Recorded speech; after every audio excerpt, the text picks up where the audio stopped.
नमस्ते साथियों, स्वागत है आप सभी का शिवाली सर यूट्यूब चैनल में। और भाषा शिक्षण के बारे में हम अध्ययन कर रहे हैं।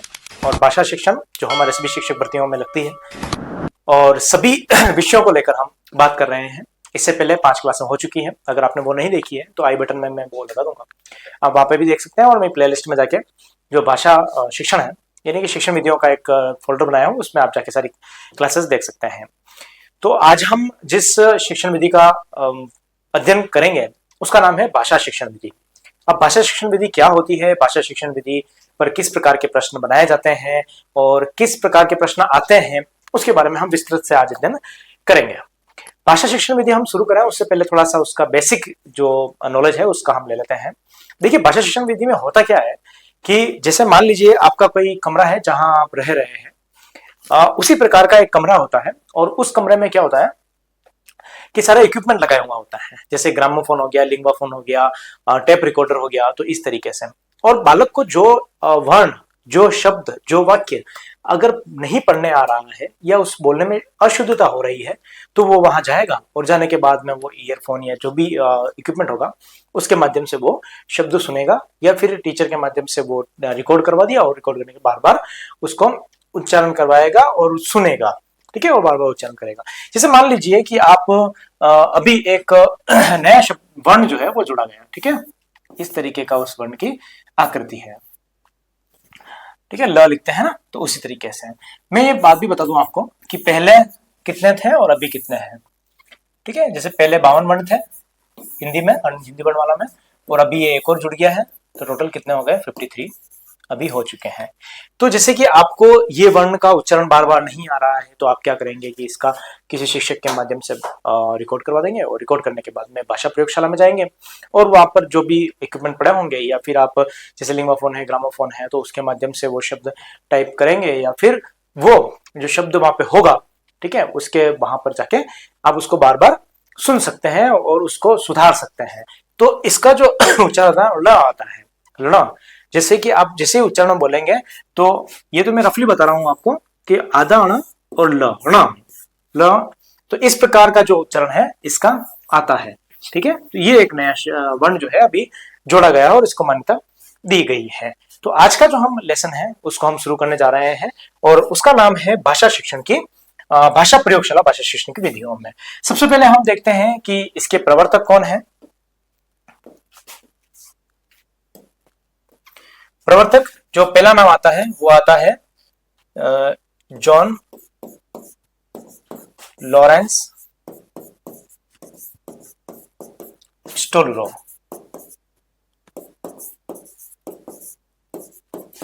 और सेकंड जो है वो है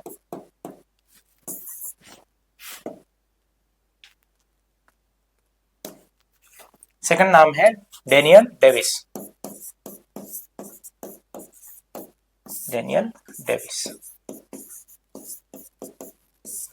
ठीक। तो इन दोनों के माध्यम से क्या हुआ है, भाषा शिक्षण विधियों का प्रतिपादन हुआ है। भाषा प्रयोगशाला विधि जो है उसका प्रारंभ जो हुआ है। अब इस विधि में क्या होता है, तो भाषा प्रयोगशाला विधि में एक ऐसी तकनीक है जिसका प्रयोग भाषा सिखाने के लिए किया जाता है। बिल्कुल हम यही पढ़ रहे हैं कि भाषा सीखने के लिए किया जाता है।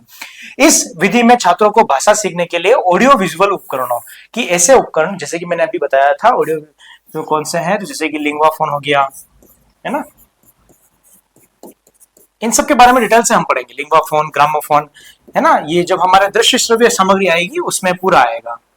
ठीक है, ये ग्रामोफोन हो गया, ठीक है, टेप रिकॉर्डर हो गया।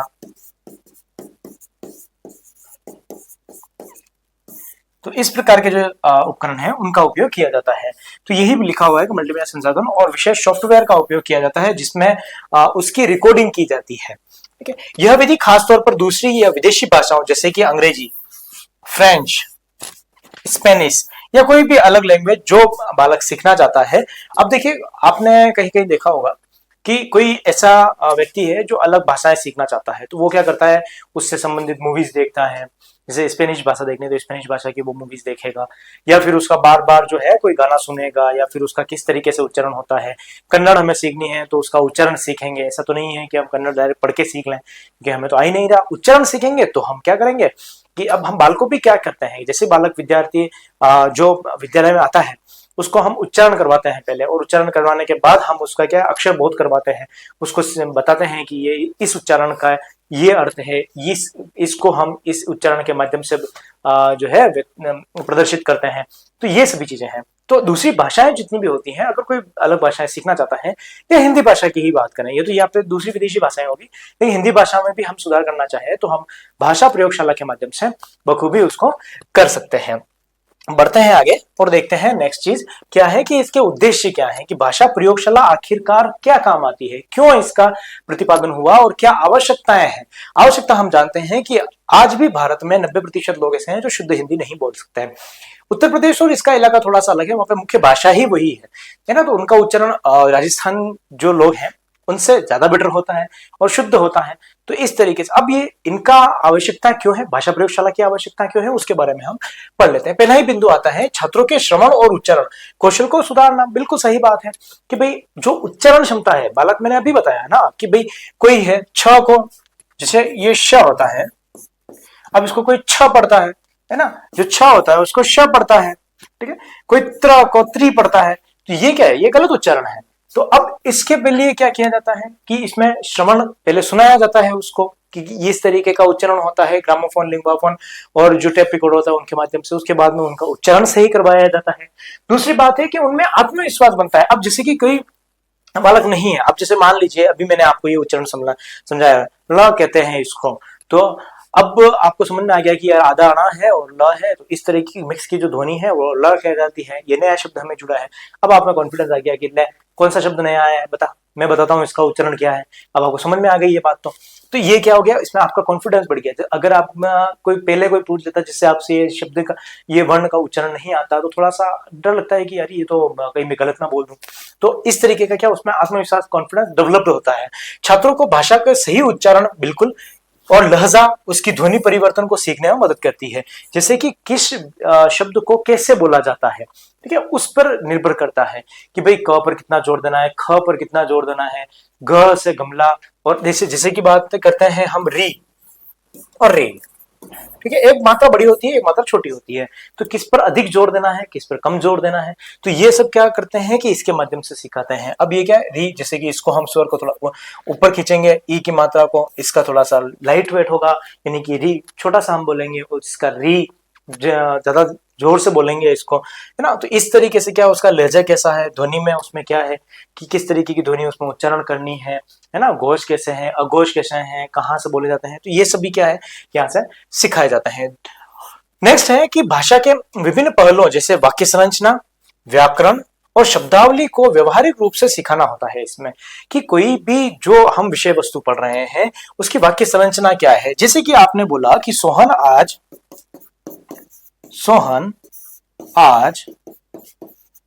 भरतपुर जाएगा, ये बिल्कुल क्या हो गया, शुद्ध हो गया, व्याकरणिक दृष्टि से भी बिल्कुल शुद्ध हो गया, और दूसरा इसकी शब्दावली भी है वो भी बिल्कुल शुद्ध हो गई, कोई इसमें कोई त्रुटि नहीं है ना। जैसे पूर्व की मात्रा कौन सी आती है, छोटी मात्रा आती है, आज बिल्कुल सही लिखा हुआ है, सोहन बिल्कुल सही लिखा हुआ है, तो ये क्या है, ये बिल्कुल सही शब्दावली का प्रयोग हुआ है, और इसमें व्याकरणिक भी गलती नहीं है। अगर आप जो वाक्य है, जो शब्द हैं उनको इधर उधर कर देंगे तो व्याकरणिक रूप से भी दोष हो जाएगा उसमें। तो इस प्रकार से क्या होता है कि जो विभिन्न पहलू होते हैं भाषा के, उनके बारे में उसमें सिखाया जाता है। और लास्ट बात क्या है कि भाषा सीखने की प्रक्रिया को रोचक और प्रभावी बनाता है। अगर बच्चा कोई ऐसा है जो गलत सीख रहा है ना, गलत सीख रहा है का मतलब कैसे है कि उसको उच्चारण नहीं आ रहा है कि यार कर्ता पहले आता है, कर्म पहले आता है या क्रिया पहले आती है, तो इस तरीके से वो हमेशा डिस्टर्ब रहेगा। अगर उसको ये पता चल गया कि कर्ता कर्म क्रिया इस तरीके से मुझे वाक्य बनाने हैं, तो ये क्या हो जाएंगे, उसके लिए रोचक हो जाएंगे और प्रभावशाली बन जाएगा। वो कोई भी जो उच्चारण करेगा वो बहुत बेटर तरीके से कर लेगा। तो ये क्या है, इसके उद्देश्य है। इस तरीके से जो भाषा प्रयोगशाला है उसमें परिवर्तन किया जाता है और सिखाया जाता है। परिवर्तन किसमें किया जाता है कि भाषा जो गलत बोल रहा है उसमें परिवर्तन किया जाता है, और सिखा किसे रहा है, जो अशुद्ध उच्चारण कर रहा है उसे सिखा रहा है। तो ये थी भाषा प्रयोगशाला के उद्देश्य के बाद में हम इसकी विशेषता पढ़ते हैं कि भाषा प्रयोगशाला की क्या विशेषता है, ऐसा क्या खास बात है जिससे हमें भाषा प्रयोगशाला का उपयोग करना चाहिए। ठीक, तो हम पढ़ते हैं एक एक के बारे में। पहली बात है कि ऑडियो विजुअल जो सहायता है उससे मिल जाती है कि भाई हम किसी शब्द को देख रहे हैं, जैसे भाषा प्रयोगशाला है, बड़ी सी आपके पास पैनल लगा हुआ है और उसमें क्या है, जो शब्द, जो वर्ण, जो वाक्य आपको सुनाई दे रहा है वही स्क्रीन पे लगातार चलता रहता है। तो बालक क्या करता है कि उससे रूबरू हो जाता है। तो ये एक बहुत बड़ा प्लस पॉइंट है कि ऑडियो विजुअल सहायता उसे मिल जाती है। छात्रों को ऑडियो और वीडियो क्लिप सुनने और देखने को मिलते हैं इसमें, जिसमें वे भाषा का सही उच्चारण कर लेते हैं, उसका लहजा भी पता चल जाता है और ध्वनि भी समझ में आ जाती है कि कौन सी ध्वनि कहाँ बोलते जाती है। जैसे छ को छ ही पढ़ना है और जो ये श है उसको श ही पढ़ना है, छ नहीं पढ़ना है। तो इस तरीके से बालक को पूरा समझ में आ जाता है कि क्या क्या करना है। दूसरी बात है कि स्वगति, यानी कि बालक अपनी गति के अनुसार जो है वो सीख सकता है। जैसे छात्र अपनी गति के अनुसार अभ्यास कर सकते हैं, वह वे जब चाहे तब पुनरावृत्ति कर सकते हैं, जिससे सीखने की प्रक्रिया का अधिक व्यक्तिगत और प्रभावी बनाया जा सकता है। कि बालक की जब इच्छा हो गई कि यार मुझे ये वाक्य नहीं आ रहा है, मुझे ये शब्द नहीं आ रहा है, तो मैं क्या करूं कि जो मैं भाषा प्रयोगशाला में जाऊं और भाषा प्रयोगशाला में मैं जाके इसका सही उपयोग कर लूं और उसको सुन लूं। तो बालक जब भी जाएगा, जब भी उसकी इच्छा होगी तो वो जाके वहां पे सुन लेगा। तो ये क्या हो गया, उसकी स्व इच्छा पर, स्व विवेक के आधार पर और उसकी पुनरावृत्ति के लिए बहुत उपयोगी सिद्ध हो जाती है। अब व्यवहारिक अभ्यास भी इसमें हो जाता है। कैसे होता है, भाषा प्रयोगशाला में छात्रों को रिकॉर्डिंग करने और उसे सुनने का मौका मिल जाता है। जैसे आप वहां भाषा प्रयोगशाला में गए और भाषा प्रयोगशाला में जाने के बाद में आपने उच्चारण किया। उच्चारण क्या किया कि जो आपको पढ़ने नहीं आ रहा है, या मान लीजिए आपने अध्यापक ने अभी भी पढ़ाया है और पढ़ाने के बाद में आपने इसको पता पड़ गया कि भाई मुझे ये इस तरीके से पढ़ना है, और पढ़ने के बाद में आपको लगता है कि मैं भविष्य में हो सकता हूँ इसको भूल सकता हूँ, तो आपने उसको रिकॉर्ड कर लिया। और रिकॉर्ड करने के बाद में क्या कर लिया कि उसको जब भी आप उससे भूल जाते हैं, ठीक है, आपकी स्मरण शक्ति से वह हट जाता है, तो उसको वापस वहां पे जाके सुन लिया कि हाँ इसका उच्चारण ये है, और इस तरीके से इसको किया जाता है। इसलिए वे अपने उच्चारण और बोलने के कौशल का मूल्यांकन कर सकते हैं कि यार मैं जो बोल रहा हूं और अभी जो बोल रहा हूं, जैसे कि आपको अध्यापक ने पढ़ाया, अध्यापक को पढ़ाने के बाद में आप उसमें रिकॉर्डिंग कर ली, और रिकॉर्डिंग करने के बाद में कुछ दिनों बाद आप उसका उच्चारण कर रहे हैं, तो आप मूल्यांकन कर सकते हैं कि मैं ये उच्चारण जो कर रहा हूं वो सही है या गलत है। तो आप भाषा प्रयोगशाला में जाएंगे और भाषा प्रयोगशाला में जाने के बाद में उसको सुनेंगे और अभी जो उच्चारण कर रहे हैं उसके बारे में वापिस उच्चारण करके देखेंगे, तो आपको पता चल जाएगा कि पहले क्या था और अभी क्या है, क्या आप सही कर रहे हैं या नहीं कर रहे हैं। और यही तो जानना क्या है, मूल्यांकन है, बस यही तो काम हो गया मूल्यांकन का। बढ़ते हैं आगे और अगली विशेषता के बारे में देखते हैं कि व्यक्तिगत प्रतिक्रिया होती है। वही बात हो गई कि अगर आप मूल्यांकन कर रहे हैं तो उसकी व्यक्तिगत आप स्वयं ही उसका प्रतिक्रिया दे सकते हैं कि यार नहीं मैं गलत बोल रहा हूं, मैं सही बोल रहा हूं, इस तरीके से काम है। शिक्षक छात्रों को तुरंत प्रतिक्रिया दे सकता है कि अब आपने जो बोला है उसके बारे में उसको बोल दिया, आपने स्व विवेक के आधार ये स्वयं भी बोल दिया और शिक्षक ने भी आपको बता दिया। तो दोनों बातें यहाँ पे हो गई, जिससे भाषा सीखने कमियों को तुरंत सुधारा जा सकता है। अब शिक्षक तो बता ही रहा है, लेकिन आपने अगर रिकॉर्ड कर रखी है, आपकी बात रिकॉर्ड कर रखी है, तो उसमें भी क्या हो गया, आपको पता चल गया कि मैं सही बोल रहा हूं या नहीं बोल रहा हूं। तो डायरेक्ट जो इंस्टेंटली फीडबैक हम कहते हैं वो उसमें मिल जाता है। नेक्स्ट क्या है, समूह गतिविधियां। भाषा प्रयोगशाला में समूह चर्चाएं हो जाती हैं, संवाद और अन्य अभ्यास कराए जाते हैं, जिससे छात्रों के बातचीत करने का कौशल भी विकास होता है। हम मैं यह कहूं कि इसमें वाद विवाद का उपयोग किया जाता है, वाद विवाद का कह सकते हैं, ठीक है। और हम क्या कह सकते हैं, समूह चर्चाएं आई गई, ठीक है, समूह चर्चाओं की बात आ गई, ठीक, ये दोनों बातें आ गई, वाद विवाद भी हो गया। और भी बहुत सारी चीजें ऐसे आ गई, जैसे आपने कोई इंस्टेंटली कोई बात की, अभ्यास कर लिया। तो भाषा प्रयोगशाला में क्या होती है कि आपने समूह चर्चाएं कर ली, और समूह चर्चाएं करने के बाद में आपको पता चल जाएगा कि मैं शुद्ध बोल रहा हूँ या सामने वाला शुद्ध बोल रहा है, या मैं अशुद्ध बोल रहा हूँ या सामने वाला अशुद्ध बोल रहा है। तो ये सारी चीजें क्या है, भाषा प्रयोगशाला के अंतर्गत सीखी जाती है और पढ़ी जाती है, ठीक है। बढ़ते हैं आगे। अब हम देखते हैं कि भाषा, ये तो हो गए इसकी विशेषता हो गया, आवश्यकताएं क्यों है उसके बारे में हमने पढ़ा, और अब इसके गुण क्या है कि क्या हमें फायदा मिलता है इससे, ठीक है। अब हम देखते हैं, वही बात आ गई कि श्रवण और बोलने, श्रवण और उच्चारण के क्वेश्चन में सुधार होता है, ठीक है। यहाँ पे उच्चारण कर लीजिएगा आप, एक ही बात है लेकिन फिर भी आप यहाँ पे उच्चारण कर लीजिए, ठीक है, उच्चारण। तो मैंने जो फर्स्ट पॉइंट समझाया वही बात है यहाँ पे भी। यह विधि छात्रों के श्रवण और जो उच्चारण होता है उसकी क्षमताओं में तेजी से सुधारने में सहायक होती है। ऑडियो अभ्यास से वही सभी सही उच्चारण और लहजा सीखते हैं। देखिए ये बात तो बिल्कुल सही है कि अगर आप सुनेंगे ठीक है, 2 ज्ञानेंद्रियों से काम किया हुआ ज्ञान स्थायी हो जाता है। तो आप अगर सुन रहे हैं, जैसे कि आप कोई गाना सुन रहे हैं जिसमें आपको इंटरेस्ट डेवलप होता है, अगर आपने कोई चीज देखी या सुनी तो वो क्या होता है, स्थायित्व का भाव अपनाने लग जाती है। यही इसमें भी होता है। जैसे आपने कोई गाना सुना और गाना सुनने के बाद इंस्टेंटली कैसा याद हो जाता है आपको, किसी के भी गाने सुनो तो वो आपको फटाक से याद हो जाता है। तो उसमें ये इसी में यही भी होता है कि अगर आपने कोई सुना तो आपके दिमाग में एकदम चलचित्र बन गए, और चलचित्र जैसे ही बने तो आपको पता चल गया कि इसका उच्चारण ये है। मल्टीमीडिया का उपयोग करना सीख जाता है, टेक्नोलॉजी का, यानी कि जो पढ़ाई के साथ में टेक्नोलॉजी, आज हम भी क्या कर रहे हैं आपके साथ में, क्या कर रहे हैं कि टेक्नोलॉजी का उपयोग कर रहे हैं। आप भी जैसे फोन में देख रहे हैं या टैब में देख रहे हैं, कंप्यूटर में देख रहे हैं, जिसमें भी देख रहे हैं, तो ये क्या कर रहे हैं, टेक्नोलॉजी का यूज कर रहे हैं। उसी तरीके से जो बालक होता है वो भी भाषा प्रयोगशाला में अलग अलग उपकरणों का उपयोग करता है, मल्टीमीडिया का उपयोग करता है, ऑडियो वीडियो और इंटरेक्टिव सॉफ्टवेयर का उपयोग भाषा सीखने में अधिक रोचक और प्रभावशाली बनता है। बिल्कुल है, जैसे जैसे नई नई टेक्नोलॉजी आई, आप यूट्यूब पे लगातार सीख रहे हैं, तो ये क्या हो रहा है, लगातार आपका इंटरेस्ट डेवलप हो रहा है और नई चीजें सीखने को मिल रही है। व्यक्तिगत ध्यान होता है कि अब आपके स्वयं के आधार पर भी ध्यान दिया जा सकता है, शिक्षक भी दे सकता है, स्वयं भी दे सकते हैं। प्रत्येक छात्र अपनी गति से सीख सकता है और उसे व्यक्तिगत प्रतिक्रिया प्राप्त होती है, जिससे उसकी प्रकृति में सुधार होता है कि बालक जो होता है जो सेल्फ तरीके से सीख सकता है और उसमें लगातार इंप्रूवमेंट होने लग जाता है। यही पॉइंट में सभी अपन ने पीछे भी पढ़े हैं, है ना। 7वें बिंदु पे आ जाते हैं, भाषा का प्रवाह। अभी हमने बात पढ़ा बोला था, जो बात वापिस आ गई कि किस तरीके से उच्चारण जो कौशल है, कौन सी लय गति ताल उससे बोलना है, आत्मविश्वास में वृद्धि होती है। बालक अगर बोलना सीख गया, जैसे मैंने अभी आपको पहले ही बात बताई थी कि जो उच्चारण है नवीन वर्ण का उच्चारण है, तो वो आपने सीख ली तो आप में कॉन्फिडेंस डेवलप हो जाता है, अब बात करने का तरीका आपका बहुत बढ़िया हो जाता है। तो ये सभी क्या है, इसके गुण है। अब हम देखते हैं कि गुणों के साथ साथ में इसके दोष भी क्या है। जो भाषा प्रयोगशाला है उसमें दोष भी है। देखिए, एक तो आप इतनी देर से आप पढ़ रहे हैं तो आपको एक बात तो लगी गया होगा, यार भाषा प्रयोगशाला में बालक जाएगा, बालक वापिस आएगा, वो सुनेगा, इतना टाइम होता है क्या। तो इसका मतलब ये है कि समय तो अधिक लगता है इसमें, तो ये इसका एक बहुत बड़ा दोष हो गया। हमने खेल विधि में भी देखा था कि उसमें समय अधिक लगता है, वो इसका एक दोष था। लेकिन इसमें भी देखिए बालक स्वयं सीख रहा है, यानी कि बालक जो छात्र केंद्रित शिक्षा है, छात्र केंद्रित मैंने आपको पहले ही बताया था मनोवैज्ञानिक है, तो भाषा प्रयोगशाला किस तरीके की हो गई, मनोवैज्ञानिक हो गई। ठीक है, तो उच्च लागत, क्योंकि भाषा प्रयोगशाला बनानी है भाई साहब, बहुत बड़ा काम है। अब आप ऐसे तो थोड़ी ना है कि भाई थोड़े से पैसे लगा दिए, उसमें बिल्कुल एक पैनल लगाना पड़ेगा, सारे उपकरण लाने पड़ेंगे, इतने सारे छात्र हैं, अब एक एक छात्र के लिए तो नहीं है, इतने सारे उपकरण लाने पड़ेंगे।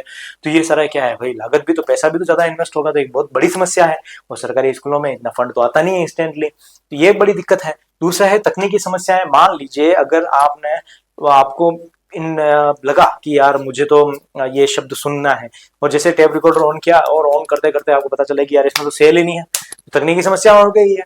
सॉफ्टवेयर आपको चलाना है, टीवी चलानी है तो टीवी चला ही नहीं, ये टेक्नोलॉजिकल प्रॉब्लम हो गई। तो तकनीकी समस्याएं बहुत ज्यादा आती है। नेक्स्ट है, सभी स्कूलों में उपलब्ध नहीं हो सकते। मैंने अभी बताया था आपको कि भाई सभी स्कूलों में फंड भी नहीं आते इतने, तो ये बड़ी दिक्कत हो गई कि ये जो सभी स्कूलों में है इसका डेवलप करना इतना आसान काम नहीं है ना। तो ये बड़ी दिक्कतें हैं इसमें भाषा प्रयोगशाला की विधि में। अब हम बढ़ते हैं आगे और थोड़ी सी और देख लेते हैं क्या इसकी शिक्षक की विशेषज्ञता। अब देखिए कि एक ऐसा शिक्षक, भाषा प्रयोगशाला में ऐसा शिक्षक होना चाहिए जो बिल्कुल शुद्ध उच्चारण करे। ऐसा नहीं है कि जो शिक्षक है वो खुद ही गलत उच्चारण कर रहा है।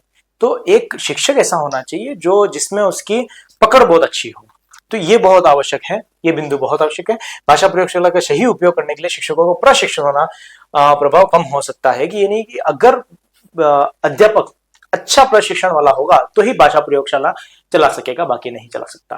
तो ये एक बड़ी कमी है इसमें। छात्रों की व्यक्तिगत रुचि के, अब यार छात्र को लगे कि यार ये जो चीजें हैं सारी उसकी खुद की भी तो इंटरेस्ट होना चाहिए। अब बालक को लगे छोड़ो बढ़ने दो, क्या करना है जो चल रहा है तो चलने दो। अब उसकी खुद की तो इंटरेस्ट हो कि यार मैं जाऊं सुनूं। अब इतनी मेहनत, बहुत सारे छात्र होते हैं कि इतनी मेहनत कौन करे, है ना। तो ये एक बड़ी दिक्कत है कि छात्रों की रुचि भी तो होनी चाहिए इसमें, इस चीज में। तो ये एक बड़ा दोष इसमें पाया जाता है। कुछ छात्र तकनीकी उपकरणों के उपयोग में रुचि नहीं लेते हैं, मतलब टेक्नोलॉजी में उसको ज्यादा उपयोग नहीं होता है। आज भी बहुत सारे बालक ऐसा होता है जो यूट्यूब देखते हैं, नहीं देखते हैं, कोर्स ऑनलाइन पढ़ते हैं, नहीं पढ़ते, सेल्फ पढ़ते हैं। तो बहुत सारे अलग अलग तरीके के व्यक्तित्व होते हैं। तो ये क्या है कि कुछ छात्र ऐसे भी हो सकते हैं जिनको यार सॉफ्टवेयर कौन चलाया, यार क्या करना है, ठीक है ना, या इस विधि के प्रति उत्साहित नहीं होते हैं कि उनको लगता है कौन जाए यार उस भाषा प्रयोगशाला में, वापिस कौन आए, दोहरा कौन हुआ है। कुल मिला के बात ये है जिससे उनका सीखना प्रभावित हो सकता है कि अगर हो गया जब जो चल रहा है राम भरोसे बहुत बढ़िया चल रहा है, हमने तो कोई जरूरत नहीं है, बढ़िया है, पास हो जाएंगे, मस्त काम हो जाएगा। तो इस तरीके की जो बालक होते हैं वो भी पाए जाते हैं। तो एक बड़ा दोष है कि जरूरी नहीं है कि सभी बालक जो है वो इस तरीके के जो है उपयोग कर सके। तो ये थी भाषा प्रयोगशाला की विधियां, है ना। अब हम निष्कर्ष पे आ जाते हैं, और भाषा प्रयोगशाला की विधि में हमने इतना पढ़ा, तो इसका क्या निष्कर्ष है ये पढ़ लेते हैं। भाषा प्रयोगशाला विधि भाषा सीखने के लिए एक प्रभावी तरीका है जो छात्रों के श्रवण और उच्चारण के कौशल को सुधारने में मदद करता है। बिल्कुल हमने ये बात सही पढ़ी, स्टार्टिंग से ही पढ़ी। हालांकि इसके लिए उचित संसाधनों और प्रशिक्षक शिक्षकों की आवश्यकता होती है, ये भी बात सही है। इसे अन्य शिक्षण विधियों के साथ संतुलित रूप से उपयोग करने पर इसका अधिकतम लाभ उठाया जा सकता है। ठीक है, तो ये था इसका निष्कर्ष, और ये थी भाषा प्रयोगशाला विधि, जिसमें हमने देखा कि किस तरीके से प्रतिपादक होते हैं, और साथ में ही भाषा प्रयोगशाला में किस तरीके से अलग अलग जो पहलू है, उसके गुण क्या है, उद्देश्य क्या है, उसके बारे में अध्ययन किया। कैसा लगा ये सेशन कमेंट बॉक्स में जरूर बताएं। आपका कोई प्रश्न हो तो वो भी आप कमेंट बॉक्स में छोड़ सकते हैं, और इसकी जो पीडीएफ है वो मैं आपको टेलीग्राम चैनल मेरे शिवाली सर पे ही भेज दूंगा। अगर आप नए हैं, यहाँ तक पहुंच गए हैं, तो सब्सक्राइब करने में कोई दिक्कत होनी नहीं चाहिए, कोई पैसे नहीं लगते हैं, बिल्कुल फ्री होगा। आप जैसे सब्सक्राइब करेंगे उसको, है ना, ऐसे नहीं है कि आपकी फोन पे से कोई पैसा हो उड़ गया, ऐसा नहीं होता है, डायरेक्ट बिल्कुल फ्री है। सब्सक्राइब जरूर करें ताकि यार थोड़ा मेरा भी फीडबैक बढ़ जाए, जैसे कि बालक फीडबैक देते हैं उसी तरीके से आप भी फीडबैक दे दीजिएगा। तो ये था आज का सेशन। मिलते हैं बहुत जल्द एक नई क्लास में, और शिक्षण विधियों की जो ये श्रृंखला है बहुत जल्द हम पूरी कर लेंगे, परीक्षाओं से पहले पूरी कर लेंगे, और बहुत बढ़िया तरीके से पूरी कर लेंगे। जो पूरा कॉन्सेप्ट है देखिए, वो पूरा समझने पे है ना। तो आप जितना ज्यादा समझने में रुचि लेंगे, नोट्स वगैरह सब अवेलेबल हो जाएंगे, और जो दुकानें हैं भरी पड़ी है किताबों से, जितना हो सके आप समझने पे कोशिश कीजिए। और जो 20-25 मिनट का वीडियो होता है, मैं जानता हूं कि आप 1.5x पे 2x पे इस तरीके से देखते हैं, 10 मिनट लगते हैं ज्यादा से ज्यादा, कोई ज्यादा बड़ा काम नहीं है। तो अगर आप जितना ज्यादा सीखेंगे, समझेंगे, तो अब देखिए जैसे आपने वीडियो देखा, अब आप कोई सी भी बुक उठा के देख लीजिए, हो सकता है मेरे नोट्स के अलावा कोई नोट्स हो उसमें, है ना, या हो सकता है कि उसमें जो नोट्स के अलावा कुछ अलग बातें भी लिखी हुई हो, लेकिन आपको एक कॉन्सेप्ट आपको पता चल जाएगा कि ये इस तरीके की बात इसमें है, भाषा प्रयोगशाला में है। सीधी सीधी मैंने आपको स्टार्टिंग में बात कह दी थी कि जो भाषा प्रयोगशाला है वो एक कक्षा होती है, एक तरीके का रूम होता है, और उसमें सारे इक्विपमेंट पाए जाते हैं। तो ये था भाषा कौशल और भाषा प्रयोगशाला विधि। कैसा लगा जरूर बताइएगा। मिलते हैं बहुत जल्द नेक्स्ट क्लास में, तब तक के लिए शुक्रिया, बहुत बहुत धन्यवाद। पढ़ते रहिए, खुश रहिए।